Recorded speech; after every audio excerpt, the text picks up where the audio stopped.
Dito na sa Davao, ang The American Backyard. Hello mga kapakals! Good day Davao! For today's video ay binisita namin ang kakabukas lang na The American Backyard na may branches sa Baguio, La Trinidad, Benguet at Iloilo. Finally, andito na din sila sa Davao City. Yung location nga po pala nila ay dito lang sa harapan ng SM Ecoland, Casa Villa Building, and open daily po sila from 11 AM to 9 PM. Soft opening pa nga po pala sila kaya hindi pa masyadong kumpleto yung mga menu nila dito. At ang grand opening po pala nila ay sa February 8 kaya wag niyong kalimutang dumaan dito. Nag-originate nga po pala talaga sila dun sa Jensen. At sa gabing ito ay natikman nga namin ang kanilang buffalo chicken with blue cheese dressing, backyard salad, pasta vongole, southern style chicken at ang butter aged steak. Kung pasta lover ka, ay magugustuhan mo itong kanilang pasta vongole. Yung ganitong dish ay talagang very popular sa Italy, kaya kung gusto mong subukan ito,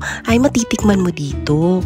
Yung southern style chicken naman din nila ay hindi overpowering ang lasa. Mananamnam mo ang lasa at flavor ng manok. Bagay na bagay sa gravy na sila mismo talaga ang gumawa. At surprisingly, ang sarap ng butter aged steak nila, nanunuot ang lasa ng butter sa steak. At napakalambot din po nito. So, ano pang hinihintay nyo? Tara, kakalsta!